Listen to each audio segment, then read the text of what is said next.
Hello students, study time channel में आप सभी का स्वागत है। आज हम कक्षा 8 विषय विज्ञान तिथि 28 सितंबर 2021 का कार्यपत्रक 21 यानी कि वर्कशीट 21 करने जा रहे हैं। यह वर्कशीट हमें शिक्षा निदेशालय राष्ट्रीय राजधानी क्षेत्र दिल्ली से प्राप्त हुई है।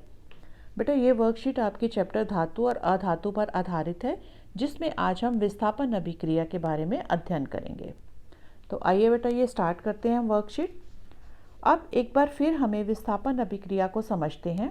हम जान चुके हैं कि कुछ धातुएं अधिक अभिक्रियाशील होती हैं, मतलब कि वो बहुत जल्दी किसी चीज़ के साथ क्रिया कर लेती हैं, और कुछ कम क्रियाशील होती हैं, मतलब वो जितनी जल्दी क्रिया नहीं करती। और कुछ धातुएं तो किसी से भी अभिक्रिया नहीं करती हैं, और कुछ धातुएं ऐसी होती हैं जो कहीं भी किसी चीज़ के साथ भी क्रिया नहीं करती। तो धातुएं तीन तरह से क्रिया करती हैं, या तो वो बहुत जल्दी क्रिया करती हैं, या वो बहुत थोड़ी कम क्रिया करती हैं, या वो बिल्कुल भी क्रिया नहीं करती। अब हम धातुओं की अभिक्रियाशीलता के बारे में विस्थापन अभिक्रिया की मदद से जानते हैं। इसके लिए आओ एक क्रियाकलाप करें। क्रियाकलाप में क्या है, 100 ml के दो बीकर लिए। हमने ये दो बीकर ले लिए जो 100 ml के हैं, और इनको हमने नाम दे दिया A और B। प्रत्येक बीकर में 50 ml जल ले लिया। हम दोनों में हमने क्या ले लिया, इसमें भी और इसमें भी जल ले लिया। प्रत्येक बीकर के में 1 चम्मच कॉपर सल्फेट डाल दीजिए। तो इसमें हमने जल और कॉपर सल्फेट डाल दिया, इसमें भी, ठीक है, और इसमें भी हमने जल और कॉपर सल्फेट डाल दिया। बीकर ए में जिंक लेपित कील या जिंक धातु की पत्ती डालें। तो हमने ए में क्या किया, जिंक से लेप की हुई कील रख दी हमने, या जिंक धातु की कोई एक पट्टी लेके वो हमने बीच में ये डाल दी। और बीकर बी लोहे की कील डाल दें और अपने प्रेक्षण को लिखें। तो इसमें हमने जिंक की डाली, इसमें हमने आयरन। तो यहाँ पे हमने जिंक की डाल दी है और यहाँ पे आयरन की डाली, Fe की, ठीक है। अब तो पहले इस तरह से था, अब थोड़ी देर उसको पड़ा रहने देंगे तो क्या रिएक्शन बनेगा।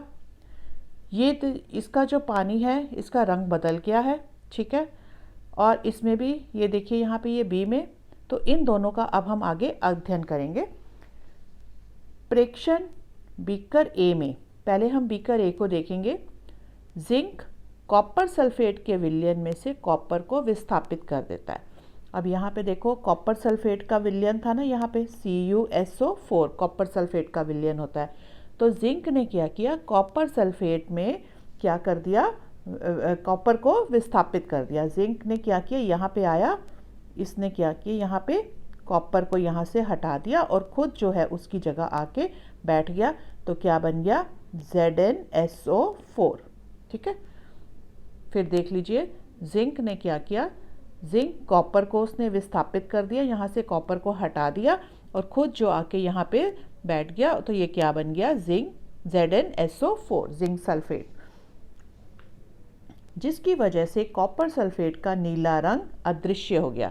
तो ये देखिए, पहले यहाँ नीला था, अब यहाँ पे वो नीला रंग जो है इसका चला गया। और बीकर के पैंदे में कॉपर का भूरा पाउडर जमा हो गया। जो नीचे था ये भूरे रंग का कॉपर का पाउडर जो है वो जमा हो गया।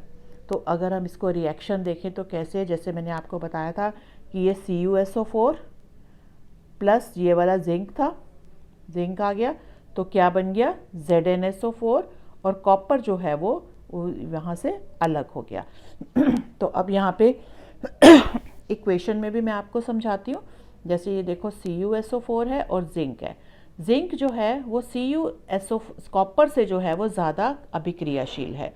तो वो क्या करती है, जिंक यहाँ पे आती है, कॉपर को हटा देती है, और जिंक यहाँ पे आ जाती है। तो क्या बन जाएगा, ZnSO4, और कॉपर को वो निकाल के बाहर कर देती है, ठीक है।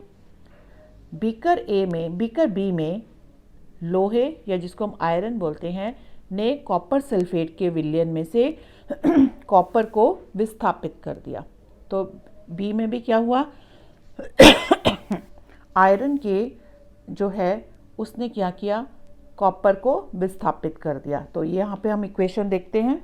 ये इक्वेशन है, कॉपर सल्फेट CuSO4, यहाँ पे भी CuSO4 था ना, नीचे CuSO4 था और Fe आया, उसने क्या किया, Cu को हटा दिया, प्लस Fe था। तो Fe ने क्या कर दिया, यहाँ पे Cu को हटा दिया, तो ये बन गया FeSO4 और कॉपर जो है उसने अलग कर दिया। दी गई तालिका अभिक्रियाशीलता श्रेणी है, जिसके अनुसार यदि ऊपर अधिक अभिक्रियाशील वाली धातु सब उससे नीचे वाली कम अभिक्रियाशील के लवणीय विलयन में डाली जाती है, तो वह कम अभिक्रियाशील धातु को उसके विलयन में से विस्थापित की जाती है, कर देती है। इसमें क्या है कि अगर ये नीचे हमें एक टेबल दिया हुआ है, ये यहाँ पे देखिए, जिसमें हमें अभिक्रियता के हिसाब से जो है वो सारी लिस्ट दी हुई है। सबसे ज़्यादा अभिक्रियाशील के पोटेशियम है, फिर सोडियम है, फिर calcium, magnesium, aluminium, zinc, iron, lead, copper, mercury, silver, gold. तो सबसे ज़्यादा जो अभिक्रियाशील है वो क्या है, पोटेशियम है, और सबसे कम अभिक्रियाशील जो है वो गोल्ड है। गोल्ड जो है वो किसी के साथ भी क्रिया नहीं करता। तो यहाँ पे यहाँ पे देखिए, अधिक अभिक्रियाशील वाली धातुएं उससे नीचे वाली धातुओं के लवणीय विलयन में डाली जाती हैं, तो वे कम अभिक्रियाशील धातु को उसके विलयन में से विस्थापित कर देती है। मतलब जब ये ऊपर वाली धातुएं किसी नीचे वाली धातु के लवणीय विलयन में के साथ क्रिया करती हैं, तो क्या करती हैं, उस धातु को निकाल देती हैं और उसकी जगह वो खुद वहाँ पे एडजस्ट हो जाती हैं। लेकिन कम अभिक्रियाशील धातु अधिक अभिक्रियाशील धातु को विस्थापित नहीं कर सकती। अगर हम बोले कि कम अभिक्रियाशील, जैसे नीचे से कोई ऊपर इसको विस्थापित कर दे, वो नहीं कर सकता। ऊपर वाली धातुएं जो हैं वो नीचे वाली धातुओं को विस्थापित कर सकती हैं। तो अब आइए हम कुछ क्वेश्चंस जो हैं उनको डिस्कस कर लेते हैं बेटा। पहला प्रश्न है, कॉपर विलयन और कॉपर का रंग कैसा होता है। कॉपर विलयन तो आपने देखा यहाँ पे नीला होता है, तो इसका हम उत्तर दे देंगे नीला, ठीक है।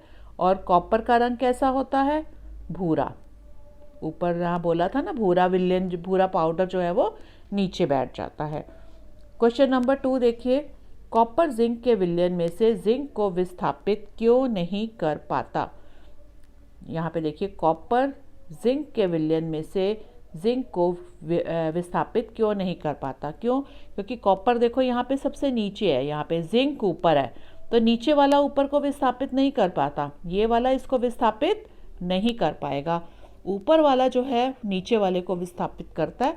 तो इसका कारण क्या लिखेंगे, आप लिखिए, कॉपर जिंक के विलयन में से जिंक को विस्थापित इसलिए नहीं कर पाता क्योंकि कॉपर Zn से, मतलब जिंक से कम अभिक्रियाशील है, ठीक है। अब आइए क्वेश्चन नंबर 3 पे, जिंक आयरन कॉपर को अभिक्रियाशीलता के घटते क्रम में व्यवस्थित कीजिए। तो यहाँ पे देखिए, सबसे ऊपर यहाँ पे क्या है, जिंक है, उसके बाद Fe है, और उसके बाद यहाँ पे ये कॉपर है। तो हम यहाँ पे कैसे लिखेंगे, हम पहले लिखेंगे Zn, फिर Fe और फिर Cu, ठीक है। नेक्स्ट देखिए, क्या होता है जब लोहे की कील को कॉपर सल्फेट के विलयन में रख दें। तो आप इसका आंसर लिखिए पहले। जब हम लोहे की कील को कॉपर सल्फेट के विलयन में रखते हैं, तो लोहा कॉपर सल्फेट के विलयन में से कॉपर को विस्थापित कर देता है, क्योंकि कॉपर जो है वो सबसे कमज़ोर है ना, तो वो क्या करेगा, जो लोहा है उसको विस्थापित कर देगा। नेक्स्ट क्वेश्चन देखिए, अभिक्रिया को पूर्ण कीजिए। Zn प्लस, यहाँ पे हमने कौन सा डाला था, कॉपर सल्फेट था ना, तो यहाँ कॉपर बन रहा है, तो हम यहाँ पे क्या डालेंगे, CuSO4, ठीक है। इसी के साथ बेटा आपकी ये वर्कशीट समाप्त होती है।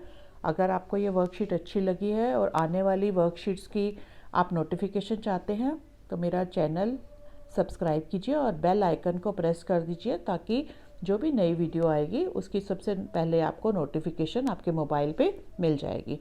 अगर आपको आज का लेसन अच्छा लगा है तो लाइक एंड कमेंट ज़रूर करिए। थैंक यू बेटा।